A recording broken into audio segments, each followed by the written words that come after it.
Assalamualaikum warahmatullahi wabarakatuh. Perkenalkan, nama saya Berlian Risti Pratiwi. Saya mahasiswi dari Universitas Muhammadiyah Sumatera Utara, Fakultas Ekonomi dan Bisnis, Program Studi Akuntansi, dengan NPM 1805170-134. Pada hari ini saya akan menjelaskan materi tentang materialitas dan risiko audit. Ada dua konsep yang melandasi keyakinan yang diberikan oleh auditor. Yang pertama, konsep materialitas, dan yang kedua ada konsep risiko audit. Karena auditor tidak memeriksa setiap transaksi yang dicerminkan dalam laporan keuangan, maka ia bersedia menerima beberapa jumlah kekeliruan kecil. Konsep materialitas menunjukkan seberapa besar salah saji yang dapat diterima oleh auditor agar pemakai laporan keuangan tidak terpengaruh oleh salah saji tersebut. Selanjutnya kita akan masuk ke materi dari materialitas.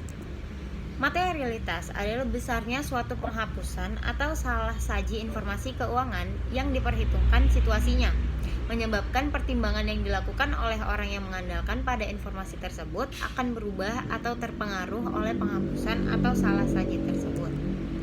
Menetapkan materialitas laporan keuangan ada 3. Yang pertama, pertimbangan awal atas materialitas dilakukan saat perencanaan audit.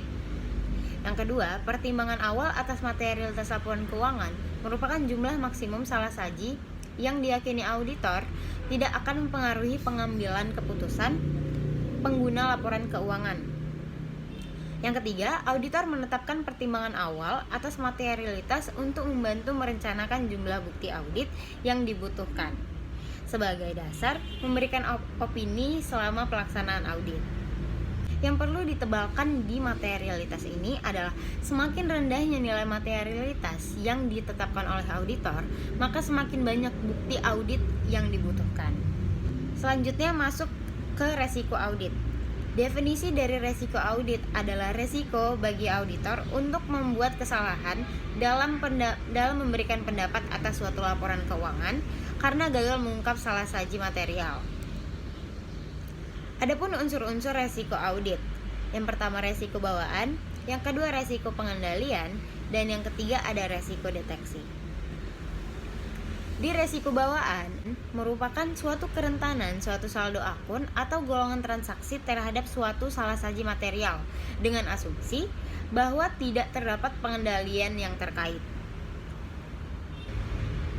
Sebagai contoh dari resiko bawaan ini, perhitungan yang lebih rumit akan lebih besar kemungkinan untuk disajikan salah dibandingkan dengan perhitungan yang sederhana. Contohnya, uang tunai lebih mudah dicuri dibandingkan persediaan batu bara. Akun yang terdiri dari jumlah yang berasal dari estimasi akuntansi cenderung mengandung resiko lebih besar dibandingkan dengan akun yang sifatnya relatif dan berisi data berupa fakta. Faktor eksternal juga mempengaruhi resiko bawaan. Yang kedua ada resiko pengendalian. Resiko pengendalian adalah resiko terjadinya salah saji material dalam suatu asersi yang tidak dapat dicegah atau dideteksi secara tepat oleh pengendalian intern entitas. Resiko ini ditentukan oleh efektivitas kebijakan dan prosedur pengendalian intern untuk mencapai tujuan umum pengendalian intern yang relevan dan dengan audit atas laporan keuangan entitas. Sebagai contoh dari resiko pengendalian ini, mungkin pengendalian intern akan menjadi tidak efektif dikarenakan adanya kelalaian manusia yang bersifat ceroboh atau bosan atau adanya kolusi dari personel pelaksanaan. Yang ketiga ada resiko deteksi.